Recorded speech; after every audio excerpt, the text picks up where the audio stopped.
우리 처음부터 끝까지 저와 여러분 다 같이 합독하도록 하겠습니다.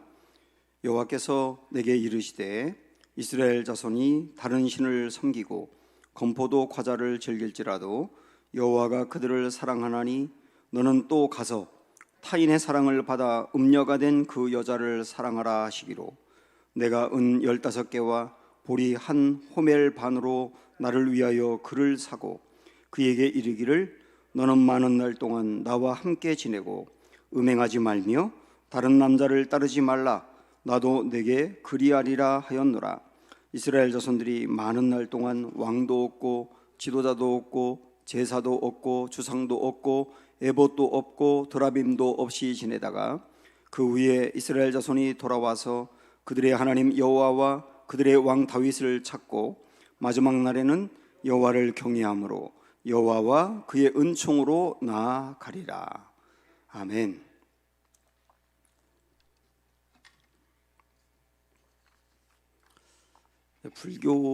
불교와 기독교를 한번 비교해 보겠습니다.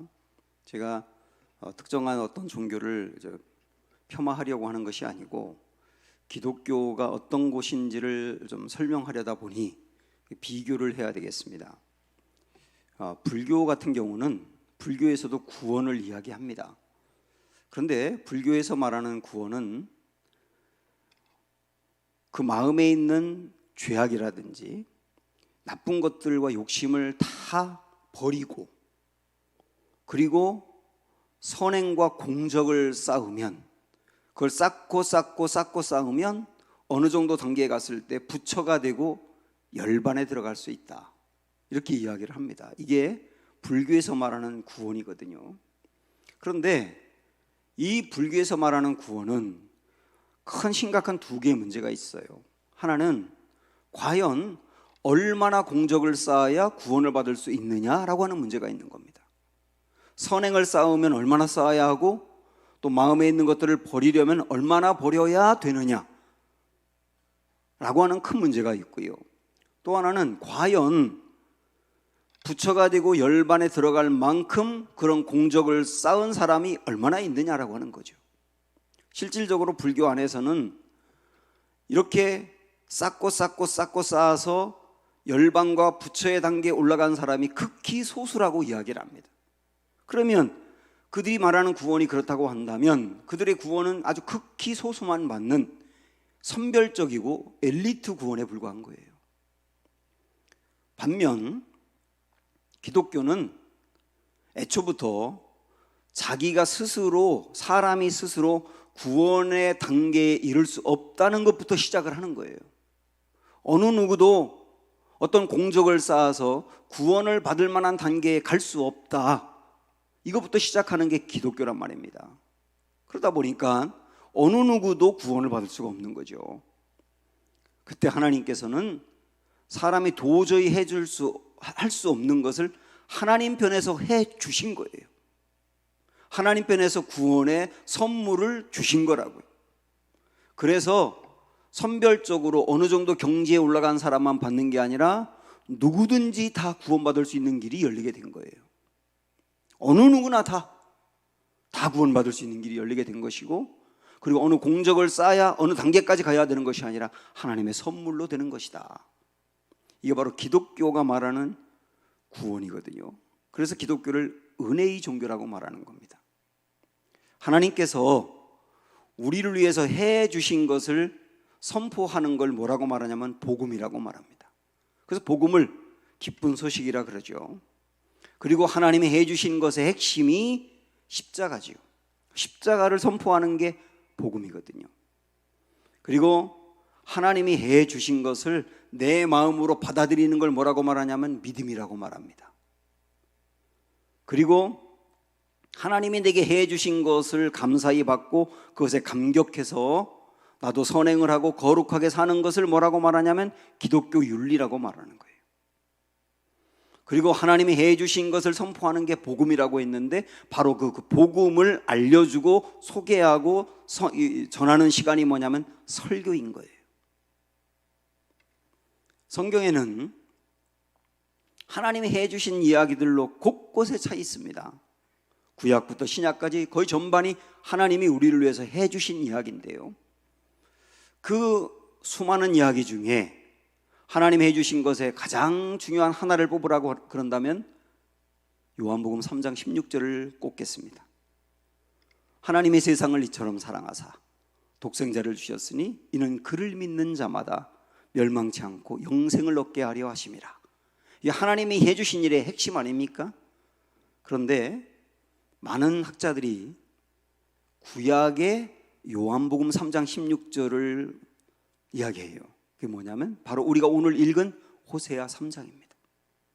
호세아서 3장을 구약의 요한복음 3장 16절이다 라고 말할 정도로 중요한 말씀입니다.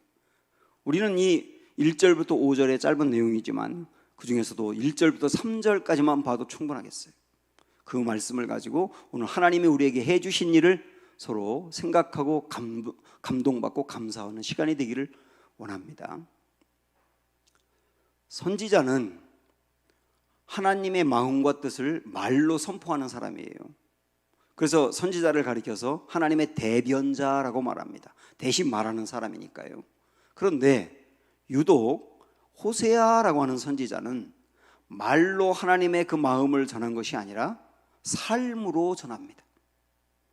하나님께서 호세아에게 충격적인 명령을 하시거든요. 1장 2절에 보면 여호와께서 처음 호세아에게 말씀하실 때 여호와께서 호세아에게 이르시되 너는 가서 음란한 여자를 맞이하여 음란한 자식들을 낳으라. 이 나라가 여호와를 떠나 크게 음란함이니라 하시니. 깜짝 놀랄 명령을 하십니다. 너 가서 음란한 여자를 맞이해서 음란한 아이를 낳으라. 아주 쉽게 말씀드리면 목사에게 창녀와 결혼하라는 거예요. 어느 목사가 창녀와 결혼하고 목회를 할 수 있겠습니까? 그런데 하나님이 이런 요구를, 명령을 지금 호세아에게 하는 겁니다. 하나님이 지금 호세아에게 이렇게 말씀하시는 것은 이 말씀 끝에 보면 이 나라가 여호와를 떠나 크게 음란함이니라 그랬잖아요. 이 나라는 이스라엘을 말하는 겁니다. 북이스라엘. 북이스라엘이 지금 여호와 하나님을 떠나서 음란한 상태에 빠져 있다. 여기서 말하는 음란함이라고 하는 것은 창녀가 여러 남자에게 자기 몸을 주듯 이스라엘이 하나님의 사랑을 받았으면서도 여러 우상들을 섬기며 그들에게 그들의 영혼을 주었다는 거예요. 이것을 두고 우리 하나님께서 호세아에게 음란한 여자를 맞이해서 음란한 아이를 낳으라 이렇게 말하는 것은 뭐냐면 이스라엘의 현재 상태가 음란한 여자와 같다는 것을 깨닫게 하는 것이고, 그런데 음란한 여자와 같은 이스라엘을 하나님이 버리지 않고 그를 사랑하여 아내로 삼듯 이렇게 결혼관계를 맺은 것이 하나님의 마음이라는 것을 삶으로 보여주라는 거예요. 그래서 호세아는 고멜이라고 하는 창녀를 아내로 맞이합니다. 그리고 아이를 낳았어요. 세 아이를 낳았습니다. 첫 번째 태어난 이스르엘이라고 하는 아이는 호세아와 고멜 사이에서 태어난 것으로 보입니다. 그런데 많은 학자들이 둘째 아이 로루하마라고 하는 둘째 아이하고 셋째 로암미라고 하는 이 아이는 호세아와 고멜 사이에서 태어난 아이가 아니라 고멜이 다른 남자들 사이에서 낳은 아이라고 얘기하고 있어요.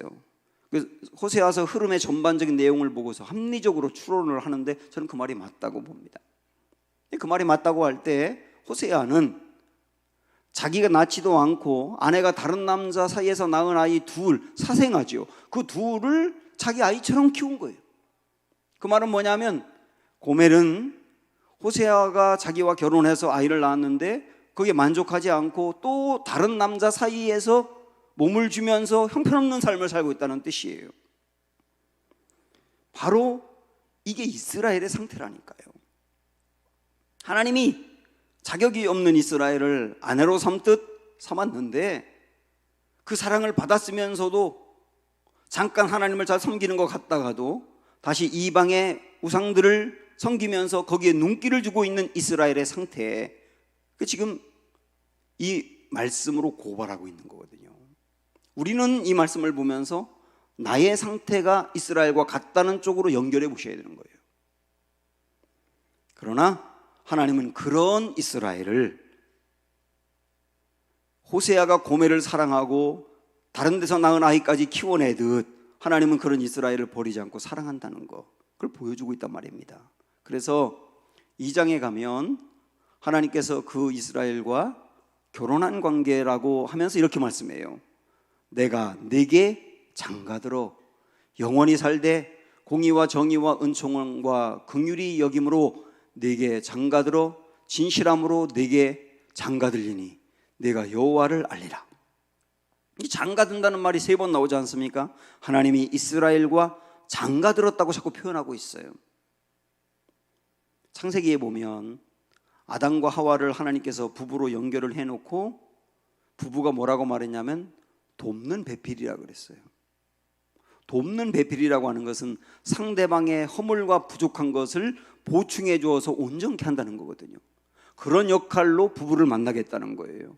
그리고 또 하나, 부부가 뭐냐, 거기서 뭐라고 말하냐면 벌거벗었으나 부끄럽지 않은 관계라고 말합니다. 저는 누군가가 저에게 목사님 부부가 뭡니까? 라고 묻는다면 그 말씀을 해요. 벌거벗었으나 부끄럽지 않은 관계다. 벌거벗었다는 말은 부끄러운 모습, 상처, 허물, 말도 안 되는 죄, 그런 걸 얘기하는 거죠. 그런데 그런 게 드러났는데도 부끄러워하지 않아요. 뻔뻔해서 그럴까요? 그게 아니라 상대방이 그것을 용납해 주니까 부끄럽지 않은 거예요.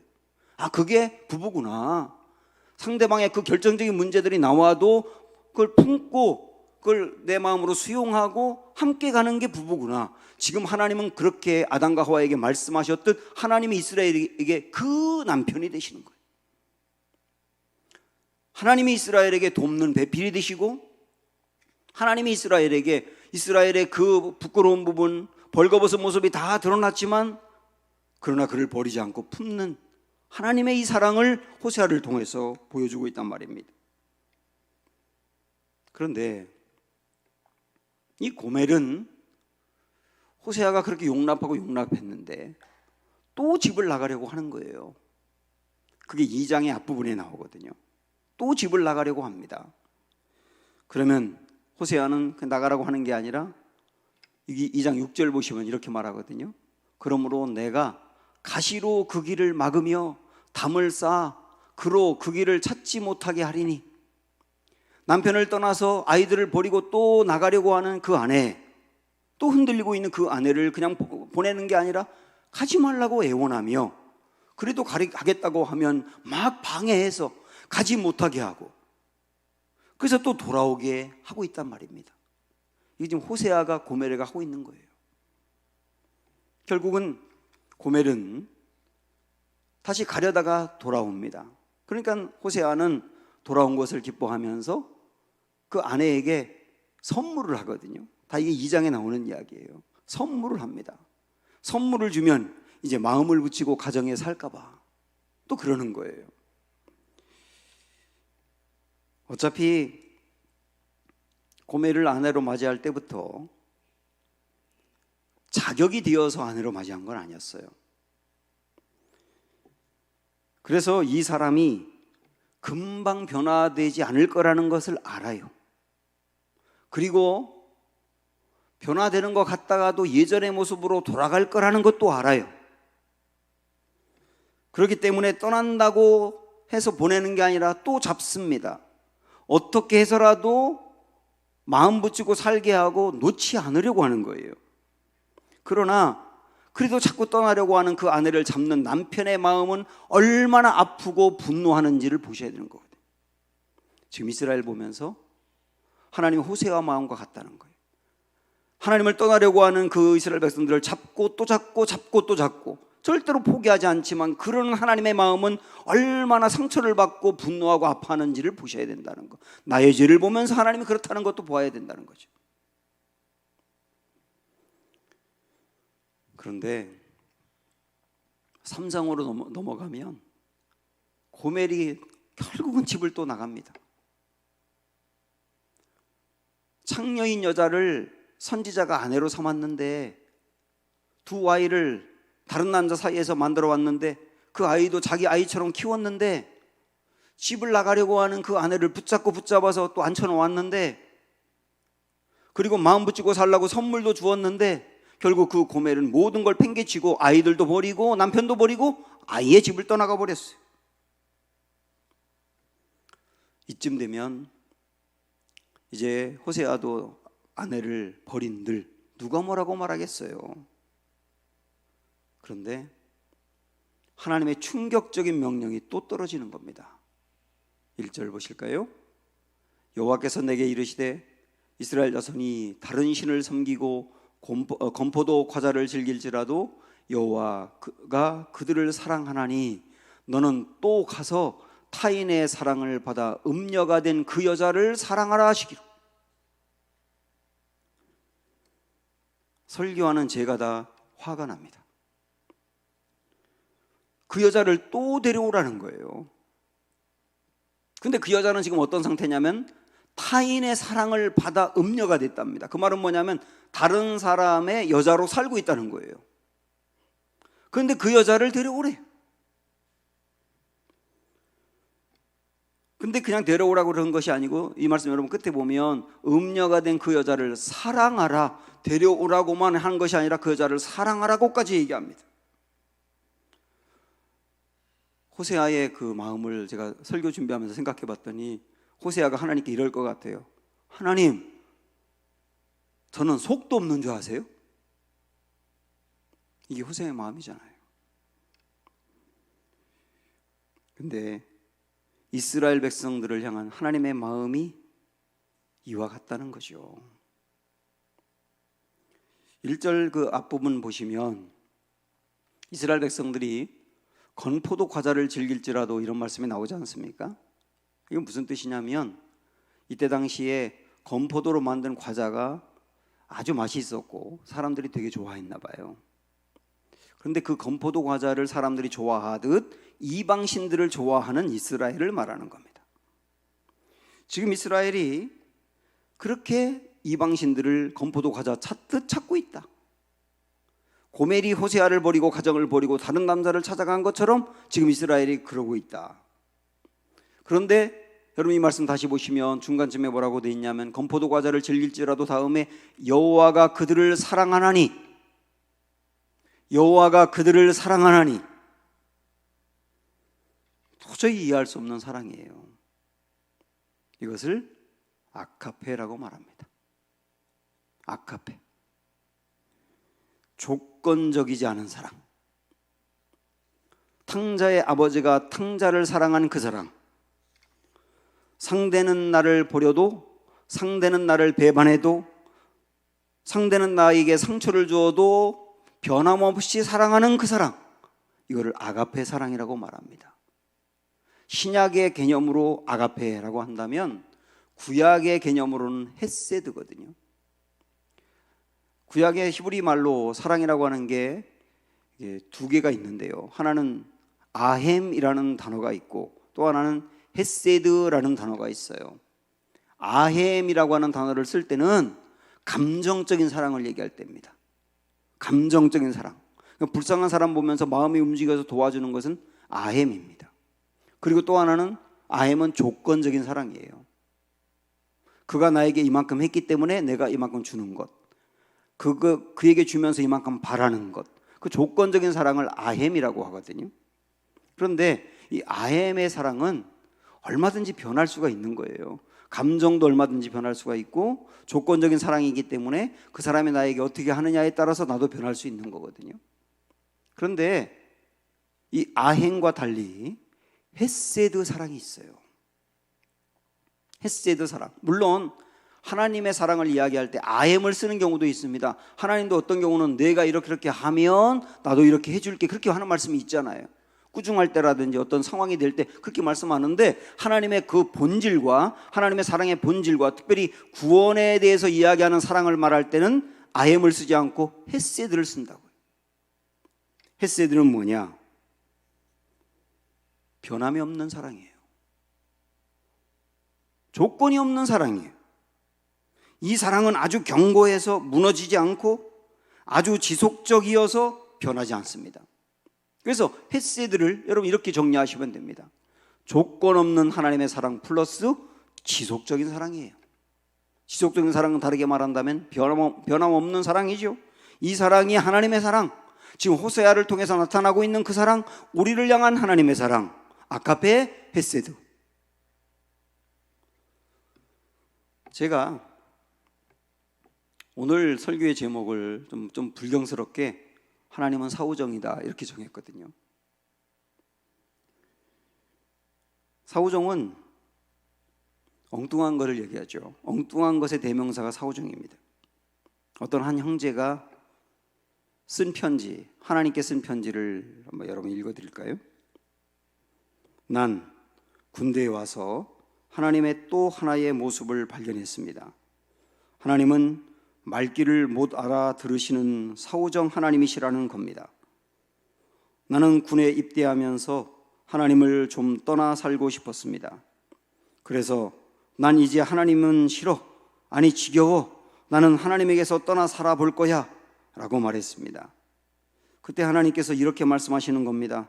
그래, 나도 너를 사랑한단다 하시는 겁니다. 나는 어느 날 너무 어려운 일에 빠져서 하나님께 말했습니다. 난 더 이상 하나님을 못 믿겠어. 정말이야, 하나님은 살아계시지 않아. 살아계신다면 나를 이렇게 내버려 둘 수 없을 거야. 그때 하나님은 말씀하셨습니다. 그래, 나도 너를 믿어. 앞으로도 영원히 너를 믿을 거야. 결국 나는 깊은 좌절에 빠졌습니다. 감히 하나님 앞으로 나아갈 수도 없을 만큼 죄책감에 빠졌습니다. 하나님, 저는 구제불능이에요. 저는 너무나 더러운 죄인이에요. 나는 왜 이 모양이죠? 저도 제 자신이 미워요. 그렇게 했더니 하나님께서 대답하셨습니다. 그래, 그렇지? 넌 정말 사랑스러워. 너는 여전히 내 아들이야. 난 처음에는 이런 사후정 하나님이 참 답답했습니다. 그러나 이제는 다릅니다. 사후정 같으신 하나님이 정말 좋습니다. 호세아를 통해서 보여주고 있는 하나님이 바로 그런 하나님이시죠. 속도 없는 것 같은 하나님. 가출한 아내를 또 찾아오라고 하시는 하나님. 그게 하나님의 마음이잖아요. 이스라엘을 향한 그 마음, 우리를 향한 마음. 사랑하면 고통을 당합니다. 사랑하면 되게 좋지요. 근데 사랑하기 때문에 마음고생하는 경우도 정말 많아요. 호세아도 고멜을 사랑하는 바람에 마음고생이 너무 심한 거예요. 하나님이 내 여자, 내 아내 찾아와야지 해서 찾으러 갑니다. 그리고 찾습니다. 2절 보면 그런데 이렇게 해요. 내가 은 5개와 보리 1 호멜 반으로 나를 위하여 그를 사고. 제가 언젠가 이 말씀을 가지고 각색해서 여러분에게 말씀드린 적이 있는데 다시 한번 들어보세요. 호세아는 하나님의 명령을 듣고 아내를 찾기 위해서 갑니다. 처갓집에 갔더니 안 왔대요. 연락도 없다고 해요. 갈 만한 곳으로 여기저기 찾아다니면서 연락을 하는데 없다고 합니다. 그래서 이리저리 헤매다가 한 시장이 보여서 혹시 거기 있나 하고 그리 가봅니다. 거기 갔더니 노예를 파는 노예 경매 시장이 열려 있는 거예요. 거기 갔습니다. 많은 남자와 여자 노예들이 팔립니다. 남자들은 노동력을 위해서 사가는 거고 여자 노예는 노동력도 있지만 성적인 놀이개로 삼기 위해서 사가는 것도 있어요. 먼저 남자 노예들이 팔립니다. 어떤 건장한 한 남자 노예가 거의 속옷도 입지 않은 채로 서 있어요. 사람들이 시작하는 거예요. 5세겔, 나는 7세겔, 10세겔, 조금 후에 어떤 사람이 15세겔, 그 사람에게 낙찰이 됐습니다.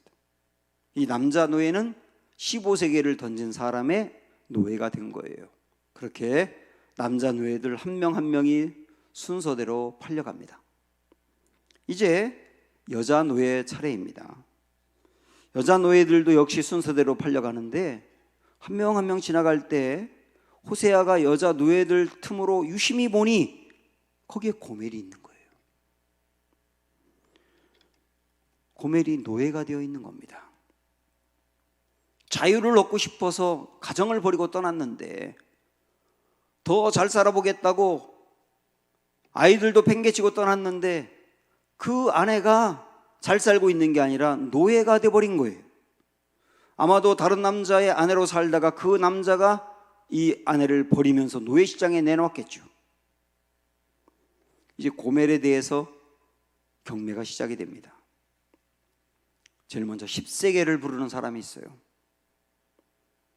조금 후에 어떤 사람이 15세겔, 조금 후에 어떤 사람이 25세겔. 더 이상 나오는 사람이 없어요. 이제 그 사람으로 낙찰되려는가 하는 순간에 침묵을 깨고 한 사람이 30세겔. 근데 그 남자가 울고 있어요. 호세아입니다. 남편입니다.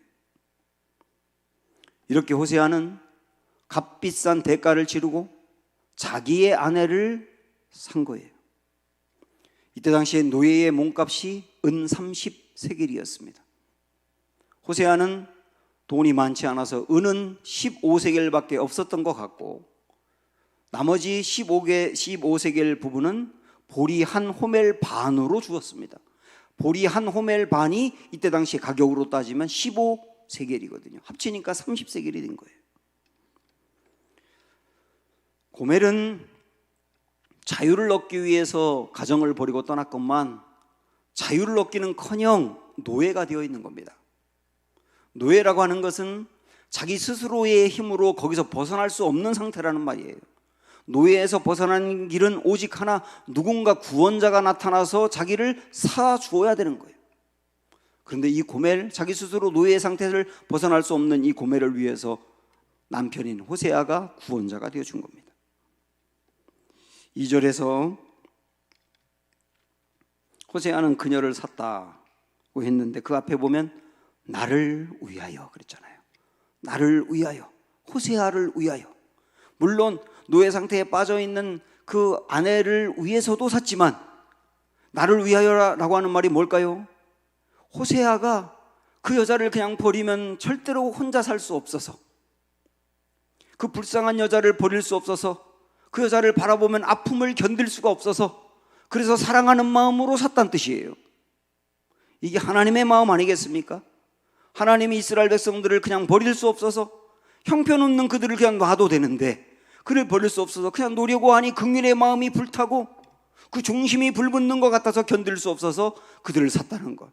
하나님 우리를 향하여 똑같지 않습니까? 우리가 하는 모습들 하나하나를 보면 하나님이 버릴 만도 한데 우리를 그냥 버릴 수 없어서 애절한 마음으로, 나를 사랑하는 마음으로, 본질이 사랑이고 성품이 사랑이라 우리를 샀다는 것. 하나님의 마음을 여러분 아시겠어요? 하나님의 이 사랑, 돈을 주고서라도 사는 이 하나님의 사랑이 가장 극명하게 나타나는 것이 십자가 아닙니까? 참 신기하게도 우리 예수님은 은 30에 팔리셨습니다. 가룟 유다가 예수님을 팔 때 은 30을 받았거든요. 우리 예수님 노예처럼 팔린 거예요. 그런데 은 30에 팔린 것으로 끝난 게 아닙니다. 당신의 목숨을 아예 우리를 위해서 내주신 겁니다. 당신의 목숨을 주고 우리를 사신 겁니다. 우상숭배와 쾌락과 욕심에 빠져있는 우리를 당신의 목숨값으로 사신 거고, 존재적인 죄인으로서 죄에서 벗어날 수 없는 우리를 목숨값으로 사신 것이고, 아담과 하와의 선악과를 따먹는 일로 인해서 생긴 사단에게 끌려다니는 그 죄의 상태에서 벗어나게 하기 위해서 우리를 목숨값으로 사신 거예요. 우리를 사기 위해서 우리 하나님과 예수님이 지불해야 될 값은 목숨값이었다고요. 우리는 금이나 은으로 살 존재가 아니라, 여러분 베드로전서에 있는 이 말씀 보실까요? 너희가 알거니와 너희 조상이 물려준 헛된 행실에서 대속함을 받은 것은 은이나 금같이 없어질 것으로 된 것이 아니요 오직 흠없고 점없는 어린 양 같은 그리스도의 보배로운 피, 보혈, 그 보배로운 피로 된 것이니라. 그 찬송가 257장 2절에서 금이나 은같이 없어질 보배로 속죄함 받은 것 아니요, 거룩한 하나님 어린 양 예수의 그 피로 속죄함 얻었네. 그 피로, 그 피로 당신의 목숨을 던져 우리를 샀다는 것. 그래서 십자가를 우리가 바라볼 때 주님은 우리에게 이렇게 고백하십니다. 나는 너를 버리지 못해. 내 본성과 성품이 너를 버리지 못해. 너를 버릴 거였다면 애초부터 아내를 삼지 않았어. 너는 십자가를 보며 내가 너를 지금까지 얼마나 사랑해 왔는지를 알아야 돼. 십자가를 보며 내가 앞으로 얼마나 너를 계속 사랑할 것인지를 알아야 돼. 너 알겠니? 이렇게 우리가 묻는 게 십자가예요. 이렇게 은 30을 주고 호세아는 자기의 아내를 샀습니다. 그리고 나서 그 아내에게 3절에 이렇게 말하네요. 그에게 이르기를 너는 많은 날 동안 나와 함께 지내고 음행하지 말며 나를 다른 남자를 따르지 말라. 나도 네게 그리하리라. 여러분, 이 말씀을 가만히 보시면서 하나님이 기가 막히게 말씀하시는 내용인데요, 무엇이 여러분 마음에 다가오는지 한번 보십시오. 많은 날 동안 나와 함께 지내자. 그것도 감동입니다. 음행하지 말며 다른 남자를 따르지 말라. 당연히 그래야죠. 이제 또 그러면 안 되죠. 그런데 그 마지막에 있는 나도 내게 그리하리라, 이 말씀 여러분 생각을 해보세요. 나도 내게 그리하리라. 여러분, 이게 무슨 말이냐면, 여보 나도 앞으로 당신에게 그리할 거요, 이 말인데, 이 우리 번역은 이렇게 나와 있는데 원문에 가깝게 번역하면 어떤 거냐면 나도 당신에게 헌신할게요예요. 이렇게 번역을 해야 맞는 거예요. 나도 당신에게 헌신할게요. 호세아가 고멜에게 그러는 거예요. 여보 앞으로 내가 당신에게 헌신할게요. 헌신이란 말이 여러분 뭡니까? 우리가 교회에 나와서 헌금을 드리기도 하고 교회에서 여러 가지 봉사를 하는데 그런 것을 우리는 헌신이라고 합니다. 맞습니다. 그런데 그건 헌신의 한 부분에 불과해요. 헌신이라는 게 본질적인 뜻이 뭔지 아십니까? 나의 전 존재를 바치는 거예요. 그게 헌신입니다. 나의 전 존재를 바치는 거라고요. 내가 가지고 있는 것, 나의 미래, 그 모든 것들을 주님을 위해서 드리는 거예요. 나의 자신의 영광과 나의 목적으로 사는 것이 아니라 하나님의 영광을 위해서 나 자신을 전체를 드리는 게 그게 헌신이라고요. 여러분, 그 의미로 지금 호세아가 고멜에게 고백하고 있다는 것을 생각을 해보십시오. 여보, 앞으로 나의 남은 모든 인생 전 존재를 당신 위해 바칠 거야, 이러는 거예요. 아니, 그 여자가 뭐라고? 그 여자를 위해서 호세가 하는 말이 자기의 모든 걸 다 바친대. 하나님이 그러시는 거예요. 이스라엘이 뭐라고? 우리가 뭐라고? 수없이 주님을 떠나가려고 하는 우리였는데, 이스라엘이었는데, 하나님이 하신 말씀이 뭐냐면 나의 모든 것으로 너에게 헌신할 거야. 우리에게 그러시는 거예요. 그럼 이해가 되세요? 하나님이 가지고 계신 많은 선물들, 하나님이 가지고 계신 좋은 것들의 일부를 우리에게 준다는 말이 아니에요. 하나님의 모든 것들을 우리 위해 바치고 싶다는 거예요. 정말 놀랍지 않습니까? 이게 하나님이 호세아를 통해서 우리에게 보여주는 사랑입니다.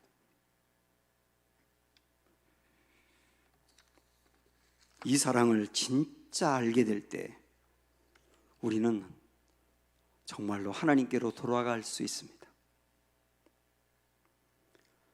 고멜은 호세아가 값비싼 값을 치르고 30세겔의 값을 치르고 자기를 샀잖아요. 30세겔 그러면서 울먹울먹하며 30세겔을 불렀던 그 남자 목소리가 너무 익숙해. 고개를 숙이고 있다 이렇게 들어보니까 남편이에요. 그 남편이 울고 있어. 저 바보, 저 속도 없는 바보, 내가 뭐라고 또 나를 찾아와서 돈을 값을 내면서 이걸 사. 저 돈은 가난한 저 사람이 어디서 구한 거야. 너무 감동이 되는 거예요. 그러면서 마음으로 다짐합니다. 이제 또 내가 집을 나가면 나는 짐승이야, 미친년이야. 나는 저 바보 같은 남자 사랑하며 살아야지. 새 아이 사랑하며 잘 키워야지. 결심하지 않겠어요? 하나님이 너 내게로 온전히 돌아오면 삶도 모든 것도 전부 다 내게로 올바른 모습으로 돌아오면 내가 그때 너를 사랑할게. 이게 아닙니다. 하나님이 먼저 우리에게 이 놀라운 사랑을 부어준 것을 우리가 진짜 알 때 그때 주님께로 돌아갈 수 있는 거예요. 돌아오라고 하는 게 조건이 아니라고요. 하나님이 너에게 이미 베푼 것을 생각을 해봐. 그것으로 알고 감동을 받으면 너는 돌아올 수밖에 없을 거야. 오늘 정말 호세아를 통해서 우리에게 보여준 하나님의 사랑을 여러분들이 정말 안다면, 우린 그 사랑을 안다면 하나님께 돌아가지 않겠습니까? 그런데요, 또 하나가 있어요. 고멜이 단단히 결심했지만 그 고멜이 또 흔들릴 수 있다는 것을 아는 거예요. 또 유혹이 찾아오면 그 여자가 흔들릴 수 있고 또 집을 나갈지도 몰라요. 그래서 호세아가 한 말을 다시 보세요. 앞부분 보시면 많은 날 동안 나와 함께 지내고 그랬지 않습니까? 많은 날 동안 나와 함께 지내고, 이 말씀을 밑줄을 쭉 긋고 뭐라고 쓰면 되냐면 교제라고 쓰면 되는 거예요. 앞으로 많은 날 동안 나와 친밀하게 교제하자. 당신 나와 관계가 좋고 친밀하지 않으면 또 유혹을 받을 수 있어. 유혹을 받고 밖으로 또 나갈 수 있어. 그러지 않으려면 나와 친밀해야 돼. 그렇지 않습니까? 부부가 친밀해야 되는 이유는 친밀하지 않으면 흔들릴 수 있기 때문이에요.